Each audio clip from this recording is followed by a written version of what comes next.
Yeah. All right, next. Okay, so I've got a question. So Israel was led out of Egypt with a strong hand by God, and it seems to me when you read the text that Israel had nothing to do with going into the promised land. What do you mean that they had nothing to do with going into the promised land? Well, okay, so God brought Israel out with a strong hand. He did it. Right. From the reading of it, it doesn't seem that it was because of their righteousness that they were led out of Egypt. Okay. Now, we see today the only way that Israel can go back to the land is because of their righteousness. So I see that as two conflicting ideas here where... Can you explain that?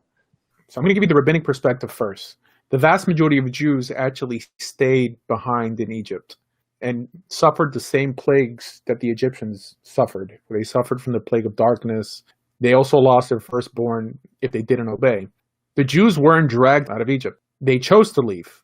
They left with a mixed multitude of people. So yes, God brought the Hebrews and the mixed multitude out with a strong hand, but that really means that he escorted them out. So they had to decide to go. Yeah? It says that they were obedient to God in terms of slaughtering the lamb and putting the blood on the doorpost. It doesn't necessarily say they were righteous. They wanted to leave, and because of what's called zchut avot, the merit of our forefathers, Abraham, Isaac, and Jacob, God gave us the opportunity to leave. But God didn't just drag them out. It doesn't say because of our righteousness at all. But how could they be righteous if they didn't even recognize Moses? That's my point. That's my point, is that they weren't righteous, but in order for Jews to go back, or Israel to go back to the land now, it's based on their righteousness. Correct. But that's what the Torah says. Deuteronomy chapter 27, 28, 29, Leviticus 26. It says that from then on, right, because when they were in Egypt, they didn't have the Torah. Now that they actually had laws, if they failed to keep these laws, they would be kicked out of Israel. Now, mind you, this is before they entered Israel, because all these laws were given to them in the wilderness. And this was part of the covenant they were accepting. Why were they accepted as a nation there? Was it just based on the merit of Abraham? No. The Israelites were brought, or the Hebrews were brought out of Egypt, not into Israel. They were brought into the wilderness. And they were only allowed into Israel because of their righteousness. In other words, we know that first generation died. Why did they die? Because they weren't righteous enough. And only their children made it, I think with the exception of Yehoshua and Caleb. So it shows that in order to enter the land, because it said that I kicked out the earlier inhabitants because of their behavior.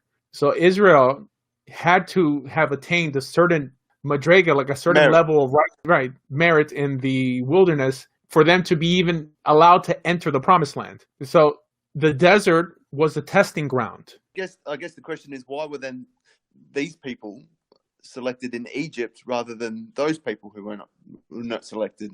What's the difference between the people that were selected in Egypt compared to the people that weren't selected? Or is it because of their faithfulness that they put blood on the doorpost of their house? Anyone in Egypt was free to go, and supposedly this is what the mixed multitude did. And this is why right after the Exodus, it speaks of people who weren't circumcised. Foreigners who, if they wanted to eat of the Passover land, had to get circumcised. In other words, there were many sympathetic Egyptians who just went along because they believed Moses was sent by God. I mean, as far as what you were talking with the rabbi before, as far as you actually have to take on the covenant yourself. You're only a Jew if you went out of Egypt and you said, I'm going to follow the God of Abraham. I'm going to take this on myself. And the Jews that were left in Egypt no longer became Jews. I guess that's, that's...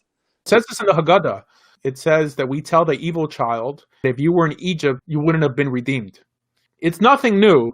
It's new to a Kabbalistic mind, because back then, I'm sure every Chabadnik would have been freaking out. You're saying, how can God destroy the firstborn child of a Hebrew in Egypt just because he didn't put the blood on the doorpost?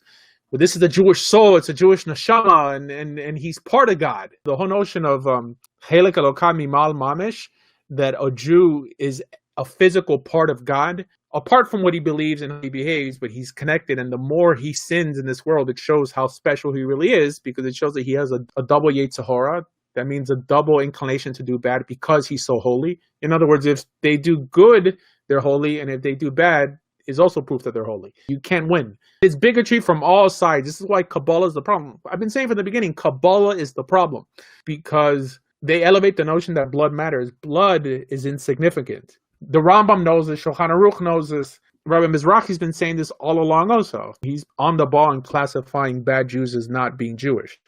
And I think he sort of contradicts himself when he brings up other Kabbalistic notions that do endorse his idea.